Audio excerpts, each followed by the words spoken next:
Define करने के बहुत सारे तरीके हैं, ठीक है।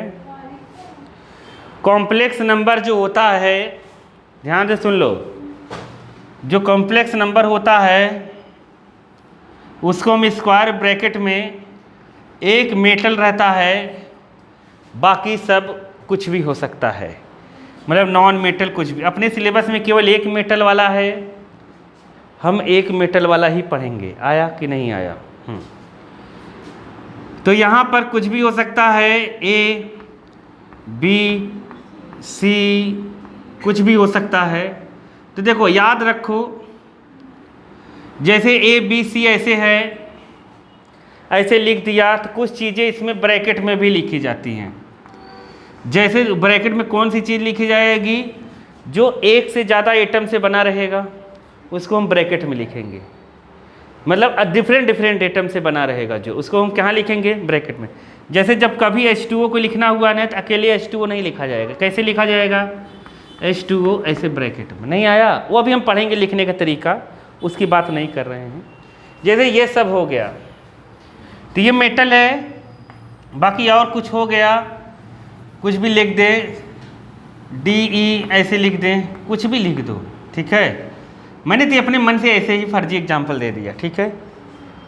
6 से ज़्यादा आते नहीं हैं अपने सिलेबस में। इसमें कितना रहे? टोटल 6। तो ये तो मैंने ऐसे अपने मन से दे रहा हूँ। तो ये मेटल है, और इन सब को हम क्या कहते हैं? हाँ, कोऑर्डिनेशन एंटिटीज कहते हैं ना। अब इस कोऑर्डिनेशन एंटिटीज में अगर मेटल को छोड़ दे, बाकी सब क्या होता है? क्या होते हैं? लिगेंड्स। क्या होते हैं? लिगेंड्स। अरे सेंट्रल एटम ये होता है, ज़्यादा मत बोलो। तो ये जो मेटल होता है वो होता है सेंट्रल एटम। तो नंबर ऑफ लिगेंड्स कहलाएगा क्या? ये जो लिगेंड्स हैं ना, गिन लोगे, जितने नंबर ऑफ लिगेंड्स होंगे वो कहलाएंगे कोऑर्डिनेशन नंबर। नहीं समझ पाए? नंबर ऑफ लिगेंड्स क्या कहलाएंगे?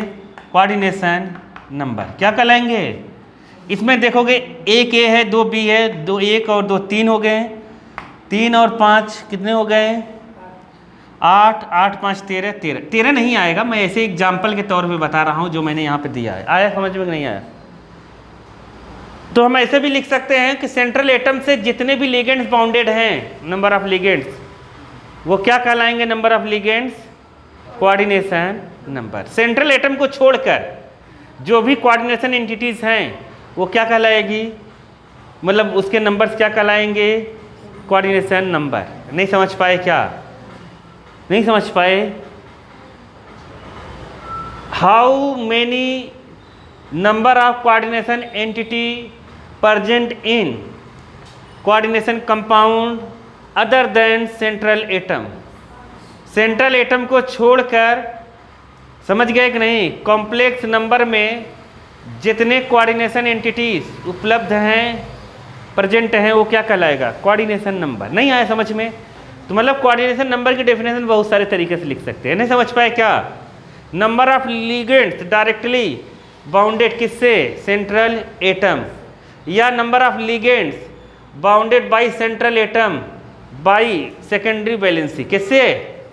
सेकेंडरी वैलेंसी को जो शो करेंगे लिगेंड्स, सेकेंडरी वैलेंसी को जो लिगेंड्स शो करेंगे वो क्या कहलाएंगे? वैसे लिगेंड्स तो यही होते हैं, नंबर ऑफ लिगेंड डायरेक्ट लिख देंगे। तो ऐसे कोऑर्डिनेशन कंपाउंड के बहुत सारे डेफिनेशन बना सकते हैं। तो देखो बुक में क्या लिखा है वो हम पढ़ते हैं। The coordination number of metals ions etch complex can be defined as the number of ligands donor atom to which the metal is directly bounded। आया कि नहीं? बुक में लिखा है ना? मिला कि नहीं मिला? नहीं मिला? मिल गया। पहले 2 लाइन में ही उसकी डेफिनेशन लिखी है, तो तुम्हें एकदम टेंशन नहीं लेना है कोऑर्डिनेशन नंबर क्या है। लिख लोगे कि नहीं लिख लोगे? बाहर से अपने को मतलब नहीं है, बाहर क्या है उससे मतलब अंदर क्या है। ये एंटिटीज में जो है वो सेंट्रल एटम को छोड़ दो, बाकी सब को गिन लो, वही हो जाएगा कोऑर्डिनेशन नंबर। तो आ गया। जैसे हम लोग फटाफट पढ़े थे, कोबाल्ट का सबसे अच्छा एग्जांपल जो वर्णन लिया था, कोबाल्ट पढ़ा था, Cl पढ़ा था। यहाँ पे पढ़ सकते हैं NH3 का 5 पढ़ सकते हैं, और यहाँ क्या पढ़ सकते हैं 2+। अरे ऐसे लिखा था CN कोऑर्डिनेशन नंबर कितना हुआ यहाँ पर, इसको छोड़ दो, 1 इधर 5 इधर, कितना हो गया 6। अरे 6 वाला कोऑर्डिनेशन नंबर पोस्टुलेट में क्या कहता था, कौन सा स्ट्रक्चर बनाएगा, ऑक्टाहेड्रल। कौन सा, कंफ्यूजन था 4 में, 4 में एक बनाता है स्क्वायर प्लेनर और एक बनाता है टेट्राहेड्रल।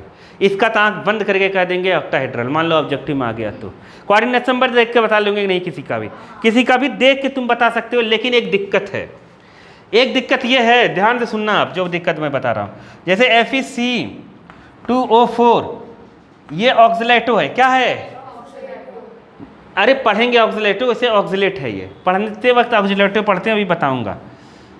तो ये जो है 3 ऐसे लिख दें, ठीक है, जो बुक में लिखा वही मैं लिख रहा हूँ, बाकी कैसे बनता है बाद में देख लेंगे हम, ये चीज़ है, ठीक है।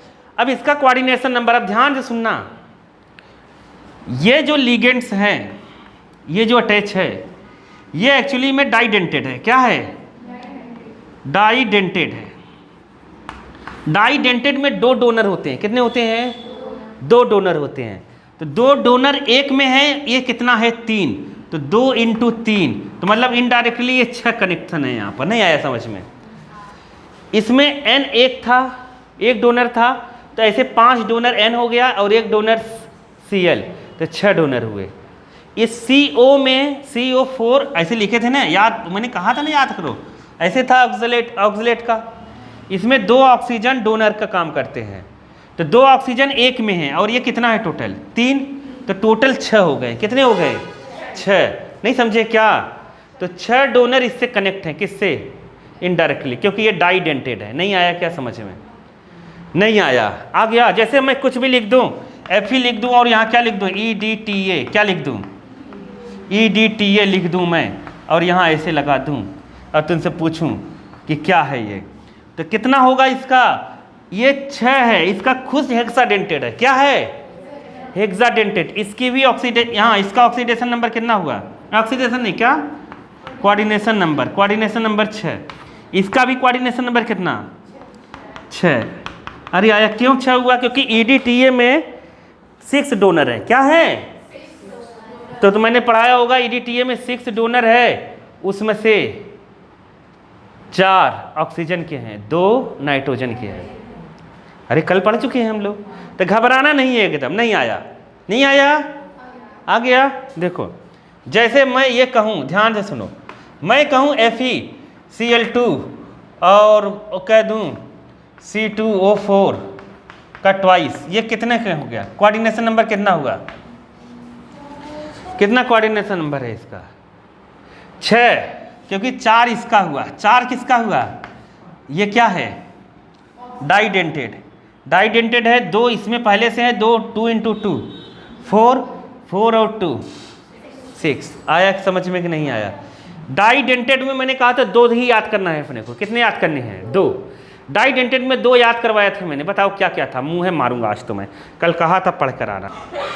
इधर देखो, ऐसे ही हम कोऑर्डिनेशन नंबर बता सकते कि नहीं। जैसे तुम्हें ऐसे आ गया, कोबाल्ट आ गया और यहाँ लिखा EN, क्या लिख दिया EN, और यहाँ लिख दिया कितना, और लिख दिया ये, यही ऑक्सीलेटर वाला लिख दिया CO, और ऐसे लिख दिया। तो बच्चे को जब ऐसे दे दिया, देखो ये ब्रैकेट में क्यों बना रहे हैं, मैंने तुम्हें बता दिया था ना, 2 से ज़्यादा यानी ब्रैकेट में ही बनाते हैं इसको, ऐसे लिख दिया, ठीक है। अब तुमसे पूछा, क्या पूछा कि बताओ इसका कितना होगा, कितना होगा 6, क्योंकि ये भी EN भी क्या है, डाइडेंटेड, क्या है, ये डाइडेंटेड है, तो 2 इसमें डोनर पहले से है N के एटम, अरे बताया था निकल हम लोगों ने, तो 2 × 2 4 हो गए, और 2 इसके हैं, ये भी डाइडेंटेड है, 6 हो गए। आया समझ में कि नहीं आया, 6 4 6 4 6 4 ही चलेगा मोस्टली, नहीं आया मोस्टली, ठीक है। तो कोऑर्डिनेशन नंबर आ गया, निकालना कि नहीं आया, कुछ नहीं है बल्कि बस ये डाइडेंटेड और हेक्साडेंटेड, इसमें दिक्कत होगा। एक मैंने टेट्राडेंटेड भी बताया था ना, वो जब जुड़ेगा तब देख लेंगे। आया समझ में, जो जुड़ेगा उस हिसाब से देख लेना, कोई दिक्कत है नहीं। कोऑर्डिनेशन नंबर आ गया ना समझ में। बाकी बुक में जो पैरा दिया है उसको भी तुम लोग पढ़ लेना एक बार। देखो बुक में दिया COEN3 दिया है ना, COEN3, उसका कितना होगा, COEN3 का कितना होगा, हाँ 6, कॉमन सेंस की बात है, EN का 2 है, तुम्हें कुछ ज़्यादा ध्यान देना ही नहीं है। आ गया, चले बता देंगे नहीं, बुक में मार्क करो, बुक में मार्क करो। उसके नीचे एक छोटा सा पैरा दिया होगा, जो हम लोग पैरा पढ़े कोऑर्डिनेशन के नीचे, उसके नीचे एक छोटा सा पैरा है कि नहीं है ना? उस पैरा में लिखा हुआ है कि जब भी हम लोग कोऑर्डिनेशन नंबर फाइंड करते हैं तो ओनली सिग्मा बॉन्ड से करते हैं। किससे? पाई बॉन्ड को कंसीडर नहीं किया जा सकता। मार्क करो कौन से बॉन्ड को बॉन्ड से कोऑर्डिनेशन नंबर बताया जाता है? किससे? केवल सिग्मा बॉन्ड से। मिला कि नहीं मिला? मिल गया ना? पाई बॉन्ड को हम कंसीडर नहीं करते हैं। खत्म। आया कि नहीं आया? आ गया? चलो